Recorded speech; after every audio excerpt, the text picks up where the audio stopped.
अस्सलाम वालेकुम, good morning दोस्तों। आज हम बात करेंगे ओमान में प्राइवेट कंपनीज के बारे में। उनके लिए पहले भी अनाउंस किया गया था, लेकिन अभी स्ट्रिक्टली सख्ती से जो है दोबारा बताया गया है और वार्न किया गया है कि अभी जो है कोई किसी किस्म की गुंजाइश नहीं होगी। लास्ट वीक अनाउंस किया था कि अगर वायलेशन की गई कोविड-19 की सेफ्टी के हवाले से या दीगर जो हदायत दी गई थी उनके, तो फाइन होगा, जुर्माने होंगे। लेकिन उसके बावजूद जो है लोग कंपनीज जो हैं, स्पेशली प्राइवेट कंपनीज, वहां पर इस चीज का ख्याल नहीं रखा जा रहा या किसी न किसी चीज में कमी कोताही रह जाती है। तो मिनिस्ट्री ने रिसेंटली जो अनाउंसमेंट की है उसमें बताया है कि कोई भी प्राइवेट कंपनी जो वायलेशन करेगी उसको एक तो हैवी जुर्माना होगा।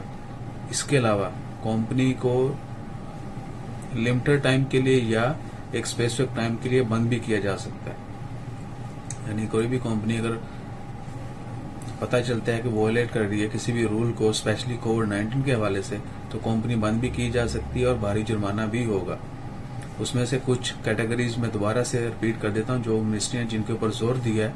उसके अंदर ये है कि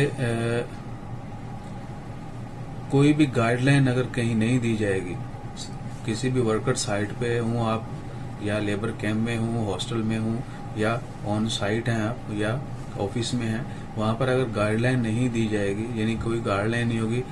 नॉर्मली आपने देखा होगा कहीं भी आप जाते हैं या तो एंट्रेंस पे आपको कोई बंदा डील करेगा या वहां पर डिफरेंट प्लेसेस पर इंस्ट्रक्शंस दी हुई होंगी कोरोना की सेफ्टी के हवाले से। अगर वो गाइडलाइन नहीं होंगी तो जो है 100 रियाल जो है वो 100 रियाल से 500 रियाल तक जुर्माना होगा।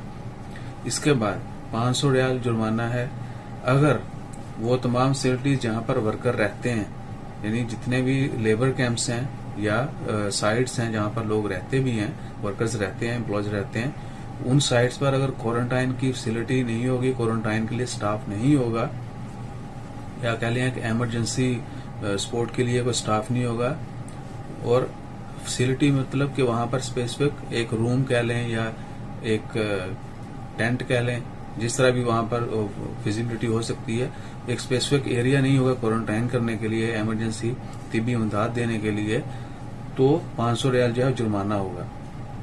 उसके अलावा 300 रियाल जुर्माना है अगर डिवाइड करते हैं, एम्प्लॉयज को डिवाइड कर देते हैं हेयर एंड देयर, मिक्स कर देते हैं अकोमोडेशन में, थोड़ों को इधर डाल दिया, उनको इधर डाल दिया, उनको इधर डाल दिया, तो वो भी अलाउ नहीं है। जो जिस तरह जिसके साथ पहले रहते थे वैसे ही रहेंगे, लेकिन क्या है कि मिनिमम नंबर्स कर दिए जाएंगे, लोगों की तादाद को कम किया जाएगा ताकि सेफ्टी मेजर्स को फॉलो करते हुए हम कोविड-19 से बच सकें और वबा जो है मजीद ना फैले। क्योंकि ओवर क्राउड जो है आपको पता है वो बहुत खतरनाक है। पिछले 3 माह से बहुत ज्यादा केसेस आ रहे हैं ऐसे, जहां पर ग्रुप बहुत ज्यादा इकट्ठे रहते थे लोग, या बहुत ज्यादा गैदरिंग कर लेते थे, या एक ही रूम में बहुत गुंजाइश से ज्यादा, अगर 7-8 की गुंजाइश है, अमूमन 7-8 की भी नहीं होती, लेकिन 20-20 लोग भी पाए गए एक रूम में रहते हैं। सो उन तमाम लोगों के लिए कहा गया, कंपनीज को स्पेशली, कि वो एक स्पेसिफिक उनके लिए रीजनेबल जो अकोमोडेशन वो अरेंज करें और वो वहां रहें ताकि बीमारी से बच भी सकें और उसके ऊपर जल्द काबू भी पाया जा सके। 300 रियाल फाइन है। ट्रांसपोर्ट जब वर्कर्स एम्प्लॉयज जो है बसेस में जाते हैं, तो अगर उनके दरमियान सीटों के दरमियान रिकमेंडेड जो है डिस्टेंस नहीं होगा, सेफ डिस्टेंस नहीं होगा, तो 300 रियाल जो है जुर्माना होगा। चौथा क्या है, 100 रियाल फाइन है अगर कहीं भी किसी भी अकोमोडेशन में ओवर क्राउड हुआ। जो मैंने पहले बात की उससे मिलती जुलती है कि अगर ओवर क्राउड कहीं भी कुछ नजर आया किसी लेबर कैंप में, अकोमोडेशन में, एक स्टैंडर्ड कह लें या एक सिंपल स्टैंडर्ड बोलेंगे शायद, कि गुंजाइश से ज्यादा लोग हुए कहीं भी रहते किसी अकोमोडेशन में, तो 100 रियाल जो है जुर्माना होगा। इसके लिए हमें सबको क्या करना है, हम कहीं भी रहते हो, आप सब कहीं भी रहते हो, वो तमाम लोग, सबसे पहले है आपकी सेहत। अगर हम अच्छी सेहत होगी, हम हेल्थी होंगे, तो ही हम देगर काम जो है अच्छे तरीके से कर सकेंगे और करने के काबिल होंगे। सबसे पहले तो हमें इस चीज को श्योर बनाना है कि हम हर तरीके से, हर मुमकिन तरीके से जो है वो अपने आप को महफूज रखें और दूसरे लोग भी जो है वो महफूज रहें।